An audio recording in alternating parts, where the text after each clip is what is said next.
Thank you, Emmanuel, for the introduction, and thank you, everyone, for joining us after the lunch break for what I'm sure will be a very interesting discussion.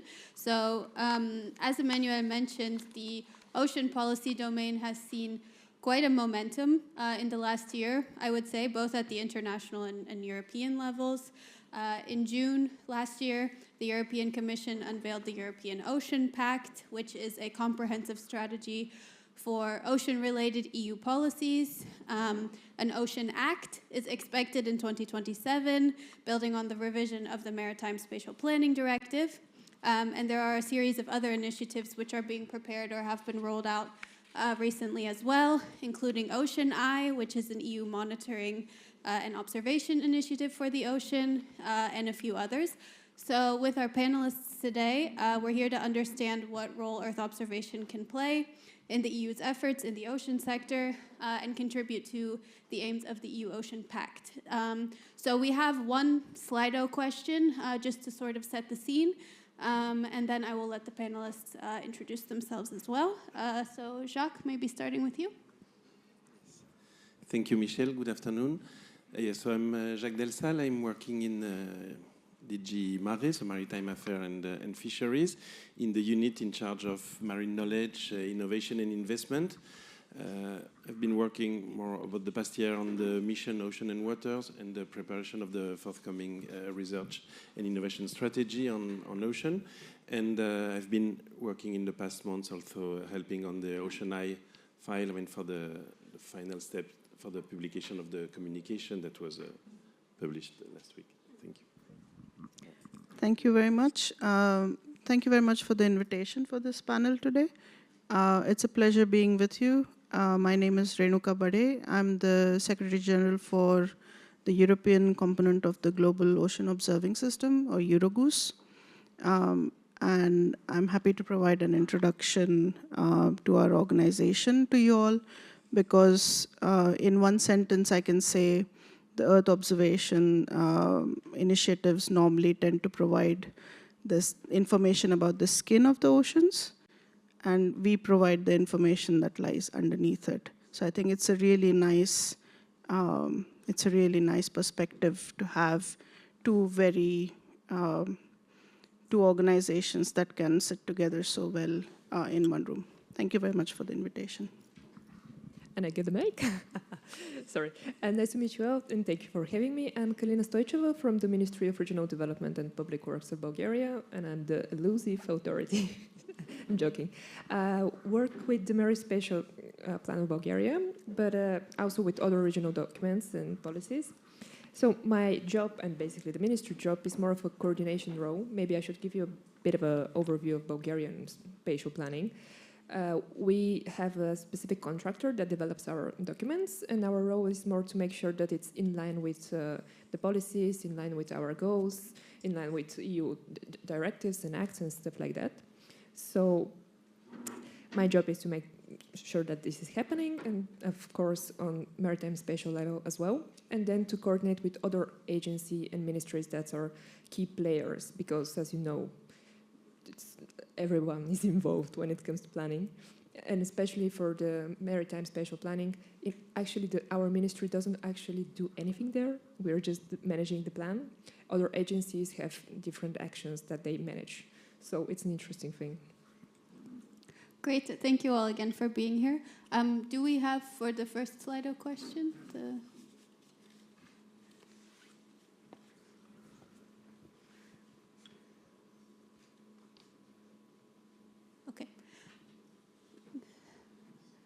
Okay, so not so many votes yet, but you can continue to put your inputs here. We're interested to hear what's the biggest barrier to the wider use of Earth observation in ocean policy. So yeah, what are your perspectives on the key challenges, and maybe we can address some of them today.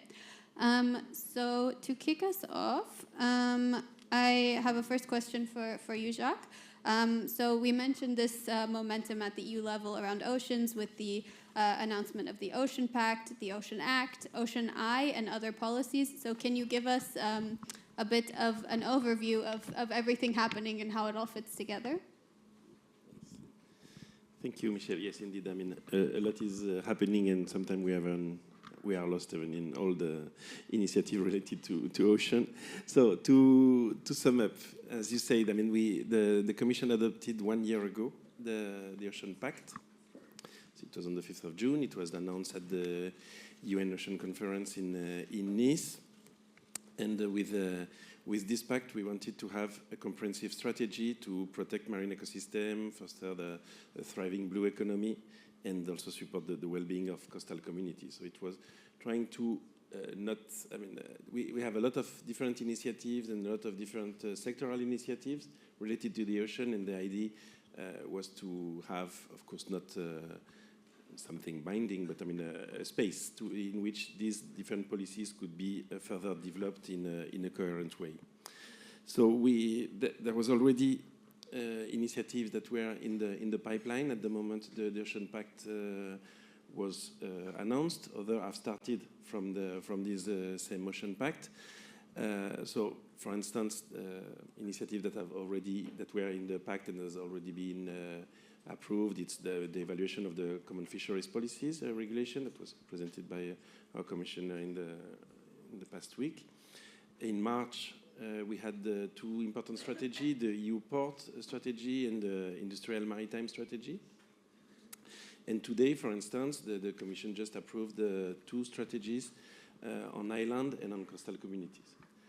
So this so then, of course, coming to the OceanEye, which was adopted by the Commission last week, where we have so this was formally announced in the Ocean Pact as the Ocean Observation Initiative, and then we had at the early March this year at the Ocean Days, the Commission President von der Leyen, she announced it as the name of the initiative, OceanEye, and to some extent it's further reaching than what was initially foreseen, because this was initially seen as an initiative to coordinate in situ observation in Europe between the different national authorities, and now it's becoming something much more far-reaching and looking at the whole knowledge value chain. I mean, from the in situ observation, satellite observation, combination of this information into digital system and their use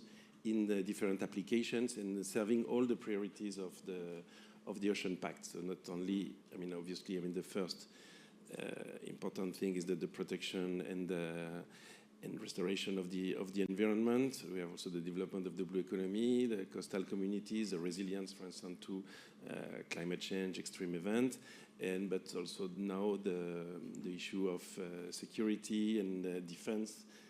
And I think that you had the discussion on this morning. I mean, it is becoming increasingly important.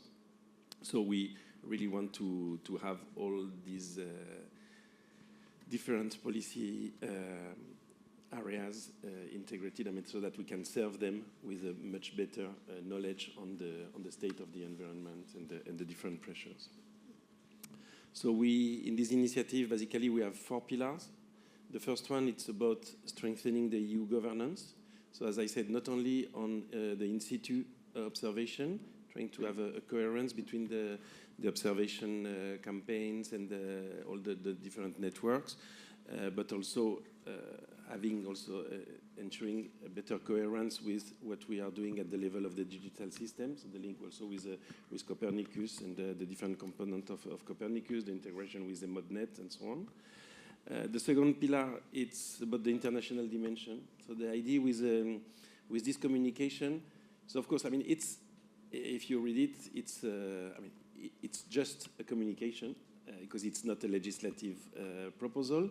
It's not yet a budgetary proposal because we are still in the making of the next multi-annual financial framework, so we cannot commit at this stage any amount on the different programs, but the idea is really to raise awareness, and I think it's very effective in that. So, and one of the components of this is to get international awareness, and so we are now proposing an international alliance, and Canada accepted to co-lead this alliance. I mean, there will be other, of course, I mean, EU member states and non-EU member countries joining this. It's also open to international organizations, private sector, philanthropy, and so on. And the idea is to launch this initiative in New York at the General Assembly in September.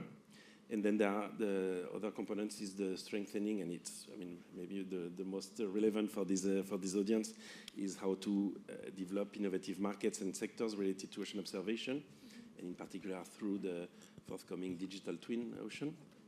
And finally, we have another sector that is about partnership, engagement with education, culture, and so on. So maybe you can stop there.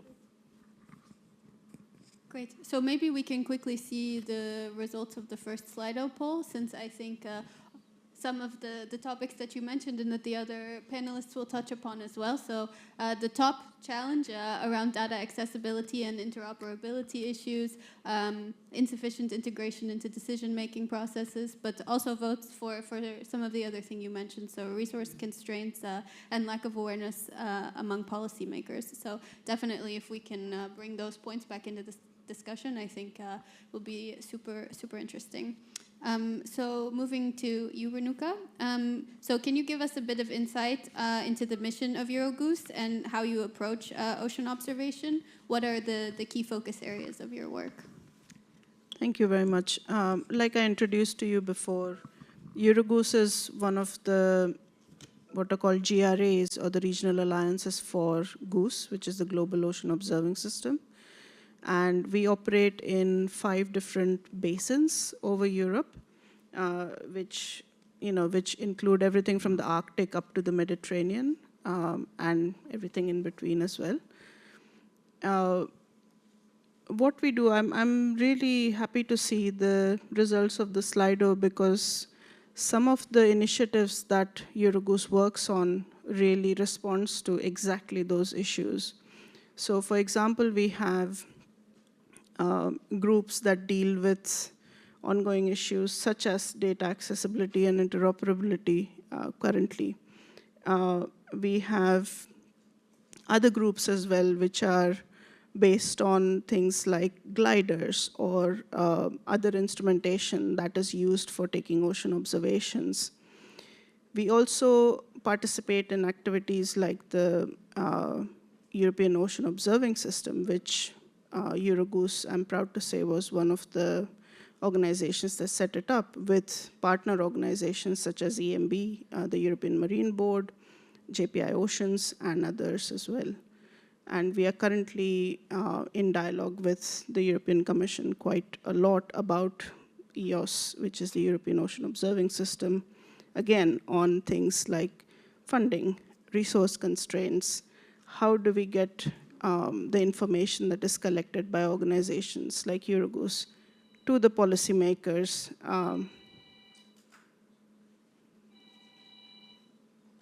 Sorry, I was hoping it was not my phone in my bag.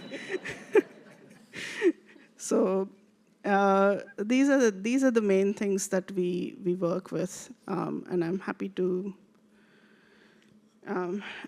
say that we also are looking at things like technical issues, or for example, we have a very recent deliverable that we prepared from the EuroGoose community on low-cost technologies for ocean observations.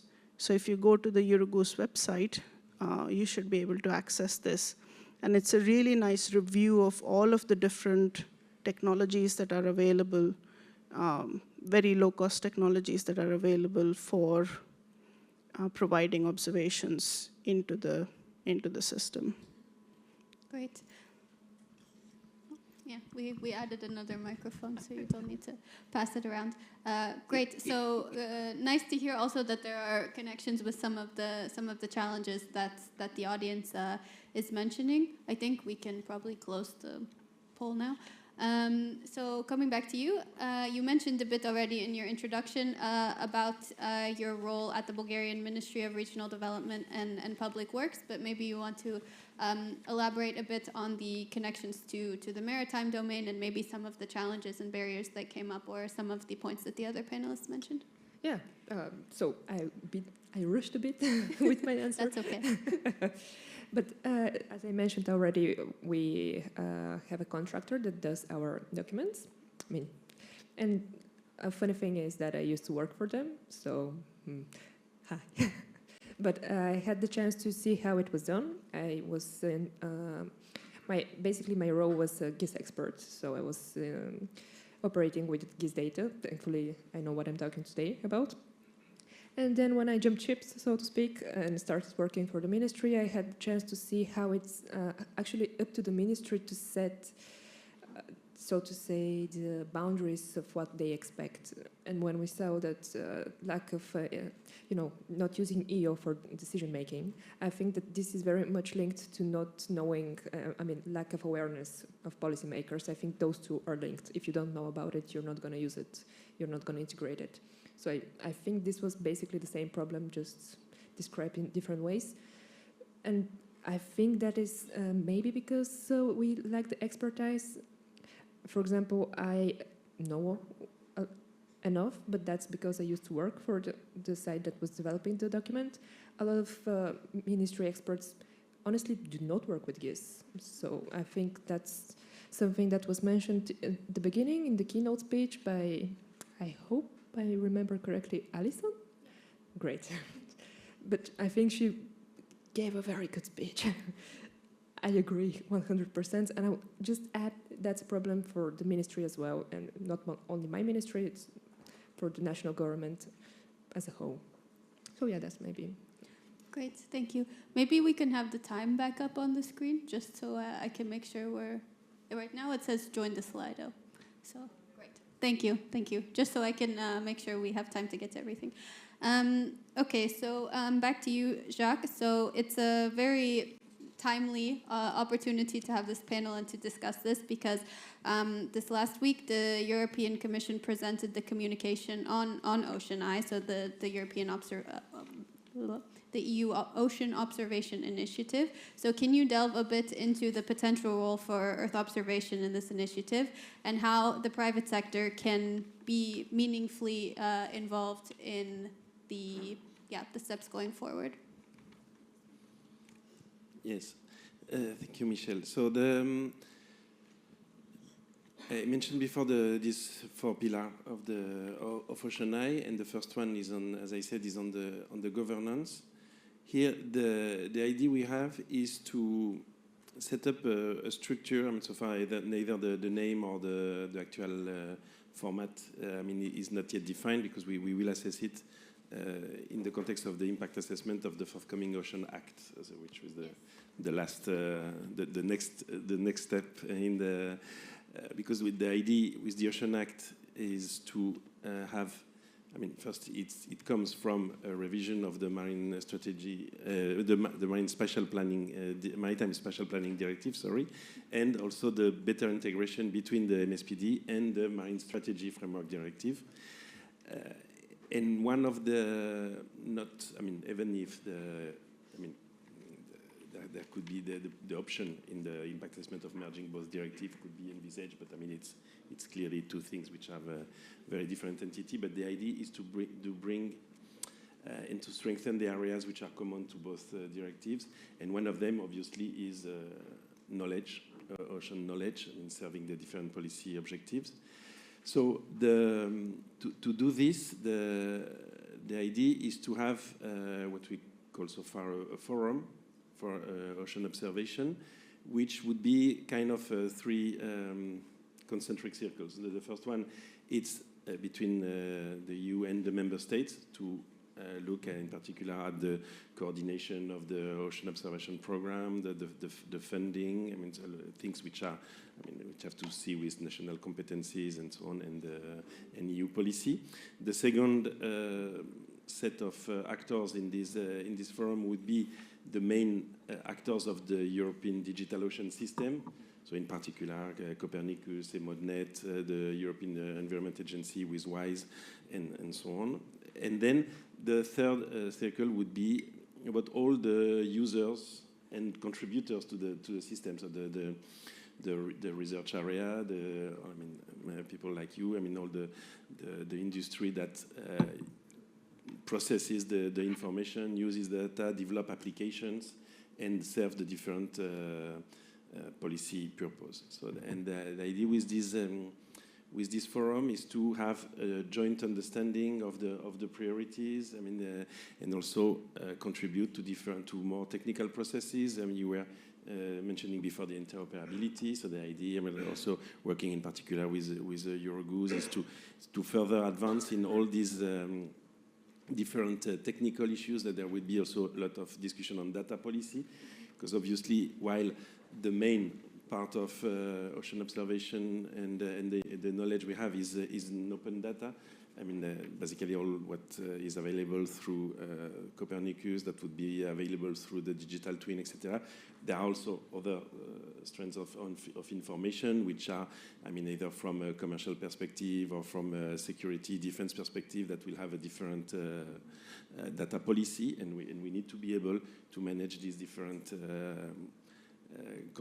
circumstances and also all the challenges that come with that. So you will see, in the communication, that we pay a lot of importance to the way we provide, through this strengthening of the European digital ocean system, and in particular the digital twin ocean. The idea is to provide the basis on which the private sector in particular can develop specific applications, using this data and serving different purposes. So this will be also further help through the research framework program and the European Competitiveness Fund. So the idea is, that we, through this OceanEye and the forthcoming MFF, we provide, let's say, the support, but and that it's obviously something on which there are a lot of business opportunities that can come from that. And we are really looking forward to it. Great, thank you. I think, it's a lot happening in a lot of domains at once, but it sounds like there will definitely be a lot of interesting opportunities for the Earth observation industry. So coming back to you, Renuka, a similar question. What role do you see for Earth observation in ocean observation and in your day-to-day work? Maybe you can address some of the key opportunities and challenges and how you think they can be best addressed by policy, by industry, etc. Thanks, Michelle. I think one thing to underline is that satellite Earth observations for the oceans is indispensable. We can't really do without Earth observations for ocean information or ocean knowledge. But the same way, like I was telling you when I introduced myself, that data that we collect from the satellites needs calibration, needs ground truthing. I remember during my PhD many, many decades ago, we were working in the Southern Ocean, and we were looking at satellite imagery for phytoplankton growth in the Southern Ocean. And so we kept those images to guide us as to where to take the ship to perform further experiments. So I think that was a really good way of seeing or kind of confirming where we wanted to go to study, because it looked like there was a little bit more complexity in the system. But the three-dimensional pictures that we got when we actually reached that space told a very different story. There were a couple of places where there was very little phytoplankton growth on the surface, but we still went there to see what the problem was, and we found quite a lot of growth at depth, which was not visible to us in the beginning. So we need this joint story, really, to understand the oceans of today, especially the oceans that are changing so quickly today. So that, I would say, is a starting point for us And I think this is where organizations like Eurogoose that bring together the entire value chain in ocean observations can help, can work with Earth observation providers like yourself. The challenges and the opportunities are similar in both sectors. I would say the questions that Michelle had raised in that Slido, I think give a very good idea of the challenges facing also our side of the story, not just the EO side. So I think we need to have a lot more dialogue between the EO providers, the EO information providers, and the in-situ operators, the organizations that work with the in-situ observations, to ensure that we are giving the right story to our colleagues in the Commission or to the national governments or to the regional governments, so that they make the right decisions at the end of the day. Thanks. Great, thank you. Yeah, I think this is a great starting point. So as Emmanuel mentioned in his introduction, we've launched a sort of ocean task force with the members. So I think we are definitely keen to continue the interaction with all of the different stakeholders that are relevant. So I think we can definitely come back to that and hopefully build this sort of space to continue the discussion. Okay, coming back to you, Kalina. So if I understand correctly, a lot of your work focuses on maritime spatial planning. So how do you see or evaluate the current role of Earth observation for maritime spatial planning in Bulgaria? Has it changed or developed recently? And how do you expect the future to look? Any key developments, maybe also related to policy changes or anything like that? Well, so first of all, we already use some EU data. That's good. I think we use a lot of data provided by EMODNet. I think bathymetry, dredged spoil disposal areas, offshore installations, Natura 2000 are stuff that we use directly, basically, in the plan. Well, we also use some other data to cross-check that data that we have been given by the official institution that provides it. For example, we use data to cross-check for water quality, flood risk databases, Korean land cover, obviously. I think everybody uses Korean. We got the pin. Urbanized areas as well. I mean, no, it's the Maritime Spatial Planning, but we also plan for the coastal area because you cannot, basically, the two are connected. You have to take into account what's happening on the coast in order to know what's happening in the sea. And then, of course, river morphology and coastal dynamics are stuff that we do monitor through EU data. That being said, currently the plan is more of a static tool, so we've gathered the data, we analyze it, we have our vision, we have our zones, and that's it. Which is not that's it, however. We know that things are happening constantly, and what we're trying to do and hoping to do is have more dynamic plan, and for that to happen, we need to have data, and that is, I think this is where the future role of EU is definitely, it's for monitoring. So what is happening, what are the changes? Of course, you have other data that's going to be provided by the national institutions, but it's going to be provided on different times, for example, on a yearly basis, while you can get EU data on a daily basis, which is great. I mean, it's amazing, dare I say. So that's one of the things that I see a possible future. Definitely another thing is making a GIS platform, digital twin ocean and so on. So we are moving towards a space where you can see the plan and use it directly. It's not just a nice paper with beautiful pictures. So another thing that is a very, we can use EU data there as well, and we need to use EU data. I think here I have to mention it's good when the EU data can be integrated easily into the plan, because it is a small part of the whole plan. I mean, it is an important part, but it's still a small part. So I've seen a lot of ways that you can integrate your data into the platform of the EU provider, which is great, but it doesn't really work for us because, I mean, we need it in our system.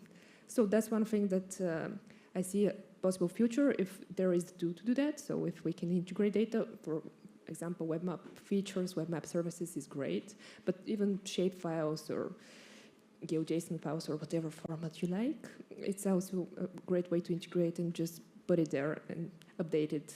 And then there's the thing, in order to update it, you need to know where it came, what day, who is the provider, so those things are important as well. But that's more or less how I see it's going to. And this is where we're moving towards. So we are trying to update our GIS platform. Currently, it's an interesting task. It's mixed. Let's say the future is bright. Currently, not so much, but but we have hope. Okay, so I will take it as a positive conclusion on the future. Okay, so we have a third round of questions. Maybe we can go through it quickly so we can also make sure we get to the questions from the audience. So, of course, if you have questions to pose to our panelists, feel free to put them in the Slido.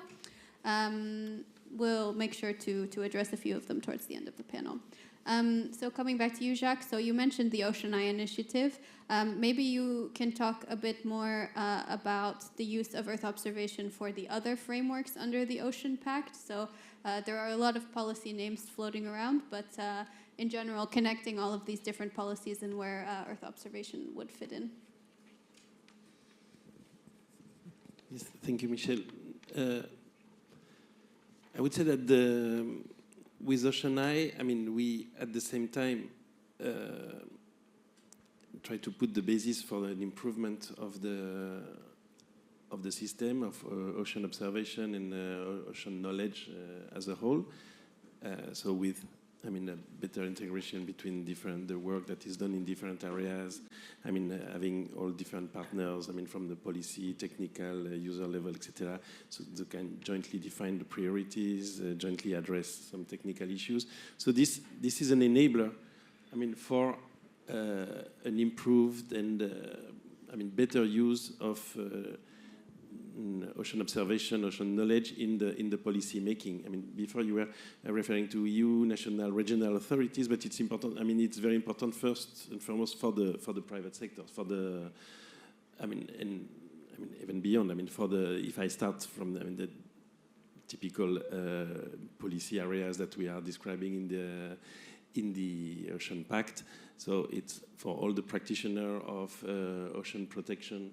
I mean, so the management of the MPAs, the assessment of the state of the marine environment. So this is where, so it's not a new policy area. It's about implementing, so the Marine Strategy Framework Directive, implementing the BBNG agreement, implementing all this. This is where we need and better information so that this can be really implemented in practice. Then about the blue economy, so all the sectors, if they want to become sustainable or stay sustainable, I mean, they need a better information. I mean, we need to go toward, I mean, smart fishing, smart aquaculture, any kind of development of the blue economy, in particular in coastal communities, etc. It can only be done if we have a better understanding of the marine environment. So it's about also de-risking the investment when we are discussing with people, I mean, in the context of Blue Invest, for instance, that this is having a better knowledge of the ocean. I mean, and the role of the DTO in this context, it's always considered as one of the most relevant factors for that. And so I was talking also about the resilience, I mean, adaptation to climate change, to extreme events, all the security. So this is how there is no specific areas where we say, I mean, this is what you should do, but it's about providing through OceanEye a better system. I mean, so that all the different policies, but not only from a regulatory perspective, but also all the different activities related to the ocean can thrive. But as an example, I was mentioning before the coastal communities communication adopted today. So if you see this communication, should be available between, I mean, this afternoon or tomorrow morning. There is a section linked to ocean observation, mentioning that it's marine knowledge, blue. I'm quoting. I mean, blue innovation technologies are driving new business model, delivering local and EU-wide benefits. So this is and we are talking about also blue economic growth that depends on accelerated digitalization, ocean data exploitation, and better marine and ocean knowledge. So all this, and here it's very interesting because we are talking about coastal communities. So it's about land and sea data, this interaction. Very often, I mean, it's this interface between land and sea is sometimes where we are, I mean, biggest need of data, and sometimes we are really facing a poor quality so far of data in this area, because it's very complex, all the movement of sediments, etc., for the protection of the shore, etc. And I mean, this is where we really need a lot of information and much better information to properly manage and integrate policies. Thanks. Okay, so you mentioned it a bit already, but Earth observation is obviously only a small part of ocean observation, and of course it needs to be combined with in situ and other data sources. So how can we ensure the complementarity and interoperability of these data sets, and what do you think the private sector and the industry should keep in mind to maximize the uptake of Earth observation? I think some of the aspects that I spoke of before kind of covers some of the things in this response. But I think I'm going to refer to my notes for this answer because I've prepared for it with a few suggestions, and I don't really want to get them wrong. I think the first issue is to ensure that the system is co-designed with your users as well. And so when you're looking at ocean observations, please ask what the users need from you, and then do the designing with them. Have a process where people can provide you feedback. Have a look at the different shared requirements. Things like the Goose essential ocean variables provide you a really good format to follow or to look at. Then I would suggest looking at fair data practices as well. I heard a saying in a conference a couple of weeks ago, it was related to security, but I think it also works very well in this conference. It was data as open as you can, as closed as you need. And I think that is such an important statement to carry with you back to your organizations. As open as you can for the information. Utilize all of the digital platforms that the Commission is providing. For example, through OceanEye, there's been an announcement of a digital platform. We already have a lot of these kinds of digital platforms on different topics. eModNet provides data on different topics. We have the Copernicus Marine Systems that also provide data. So ensure that the data that you collect can plug into these various points that are already existing. We also have something which is for the calibration and validation. Formalize that interdependence, communicate with the industry, to ensure that the reference networks or the references used are standardized overall throughout your community and throughout the ocean observation community as well. And I think a couple of things finally is to engage early in requirement setting. So we have a very, very big opportunity at the moment. I can't really underline how big this opportunity is in policy terms. We have ocean observations right from President Ursula von der Leyen. Everyone is mentioning ocean observations at this moment. So if any major change needs to come, this is the time it will come. So please grab that opportunity, but make use of it with all of the users in mind as well. Great. And speaking of the users, Kalina, bringing the questions to a close before we go to the audience. Maybe you can talk a bit about how we can address from the industry, from the policy, the challenges that you've mentioned a bit already. Well, I think, again, I'll refer to what Alison spoke about. I'm a fan of hers already. But yeah, what she mentioned, that capacity building is obviously one thing that we as public administrations need to do on our end. It's our responsibility. But then, as much as you can help us with that, we would be very grateful. I think, you know. And then the thing is, again, policy awareness. Policymakers are not very aware of what you can offer. Sometimes you can offer amazing products, and we have no idea about them, which is, on one hand, maybe a barrier because of language as well. So maybe if you can translate your products, or at least the description of your product, it could be a reason for somebody to write in Bulgarian and be like, oh that's, I actually need that, right? So that's one thing. But then again, maybe it is just because we don't really have that many experts that actually can understand the data in its raw format. So we can understand the conclusions of it. We love conclusions. But the process before that, you know, knowing what we are given, knowing what we can make with it, is something that a lot of policymakers actually simply cannot do because they are not experts in that area. I mean, few are experts in GIS, let alone experts in satellite imagery.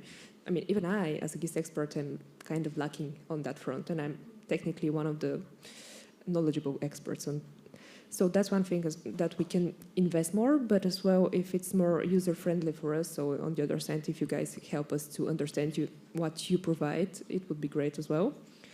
So another thing that I've mentioned to myself in these beautiful notes that you don't see is that